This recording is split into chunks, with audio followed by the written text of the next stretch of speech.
Hi hello friends, అందరూ ఎలా ఉన్నారు? అందరూ బాగుండాలని కోరుకుంటూ ఈరోజు ఎగ్ ఫ్రైడ్ రైస్ ఎలా తయారు చేసుకోవాలో చూసేద్దాం. ముందుగా మనం స్టవ్ ఆన్ చేసి ప్యాన్ పెట్టుకుని అందులో 3 టేబుల్ స్పూన్స్ ఆయిల్ వేసుకోవాలండి. నేను 3 ఎగ్స్ తీసుకున్నాను.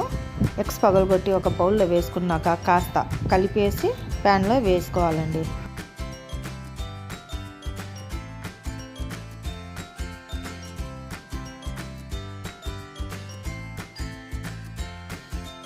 వేసిన వెంటనే కలపకూడదండి, ఒక 2 నిమిషాల వరకు ఉడకనివ్వాలి.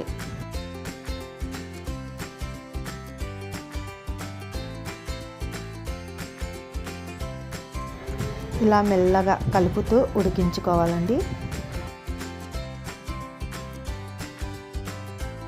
చూడండి ఫ్రెండ్స్, మనం ఇలా కలుపుకుంటూ గుడ్డులోని పచ్చివాసన అంతా పోయే వరకు మనం గుడ్డుని వేయించుకోవాలండి.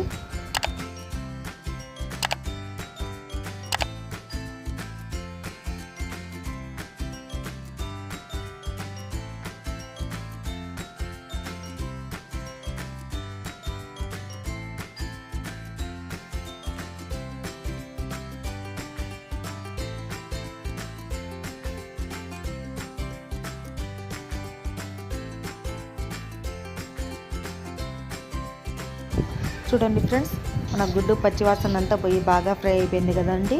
ఇంకా మనం ఫ్రై అయిన గుడ్డుని తీసి పక్కన పెట్టేసుకుందాం.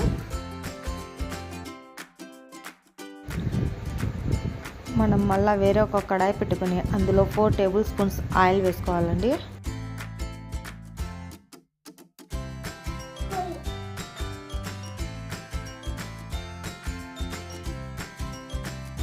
ఆయిల్ వేడయ్యాక అందులో 1 కప్పు ఉల్లిపాయ ముక్కలు, 2 పచ్చిమిర్చి ముక్కలు వేసుకోవాలి.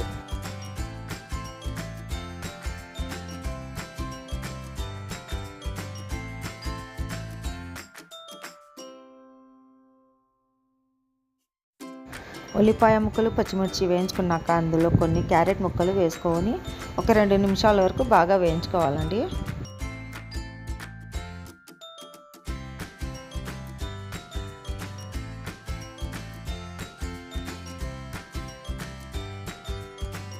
మనం ఎగ్ ఫ్రైడ్ రైస్ చేసుకోవాలంటే ఎప్పుడు కానీ అన్నం చల్లగా ఉండాలండి, ముందుగానే చేసి పెట్టుకోవాలి.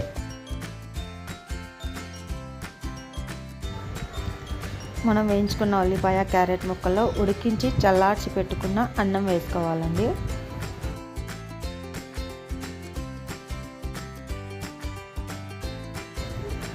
అన్నం వేసుకున్నాక అందులో 1 table spoon green chilli sauce వేసుకోవాలి.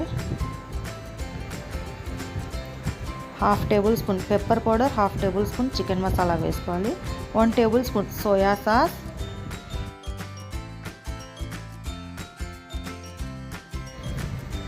1 table spoon vinegar, 1/2 table spoon కారం పొడి వేసి అన్నం అంతా బాగా కలిసేలాగా కలుపుకోవాలండి.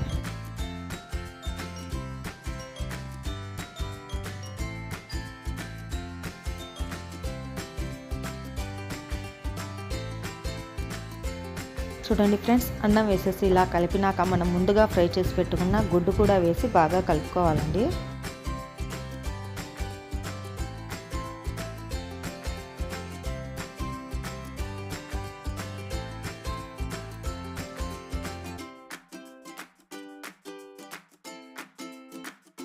చూడండి ఫ్రెండ్స్, మనం అన్నాన్ని సెగలు వచ్చేంత వరకు బాగా కలుపుకుంటూ అన్నాన్ని వేడి చేసుకోవాలండి.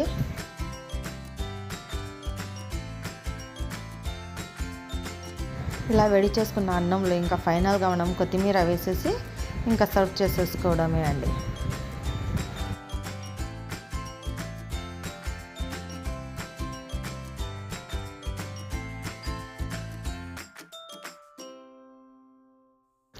చూడండి ఫ్రెండ్స్, చాలా సింపుల్గా మనం ఎగ్ ఫ్రైడ్ రైస్ తయారు చేసుకున్నాం.